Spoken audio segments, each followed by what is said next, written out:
Taifa la Mungu, tumsifu Yesu Kristo. Karibuni katika Dominika ya 5 ya Pasaka.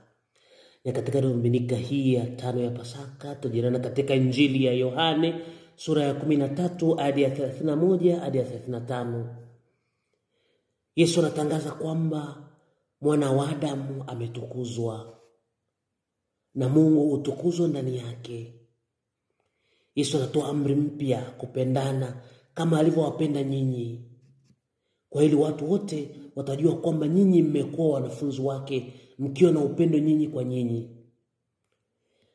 Katika Injili hii ya Yohane kinaturisha katika ukaribu Yesu alikuwa nao walipokuwa katika chumba cha juu, ambapo Kristo alianzisha sakramenti ya Ekaristi Takatifu.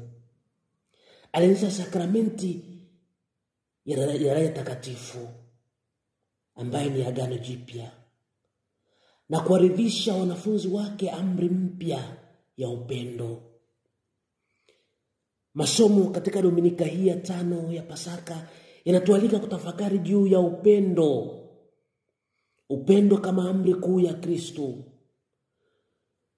Inatualika kutafuta umuhimu wa uvumilivu katika imani na matumaini, katika upya wa mwisho wa vitu vyote, katika mbingu mpya na dunia mpya. Injili ya Dominika ya 5 ya Pasaka inatukumbusha juu ya amri ya Yesu ya kupendana kama alivyotupenda sisi.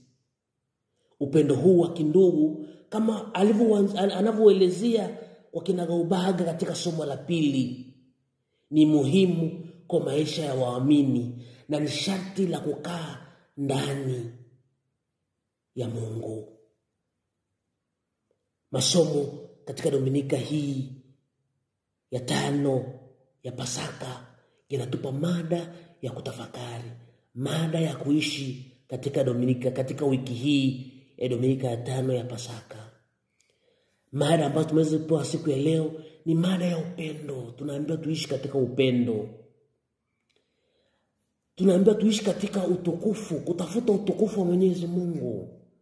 Tunapewa mada ya amri ya kupendana. Tupendane sisi kwa sisi, kama familia, kama ndugu, kama wanajumuiya, kama wanaparokia. Tunapewa mada ya kuangalia ahadi ya mbingu mpya na dunia mpya.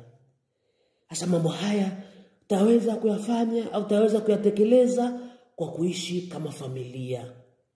Mimi nakualika wewe baba, wewe mama, wewe mtoto, wewe kijana, wewe mzee, tuishi katika mada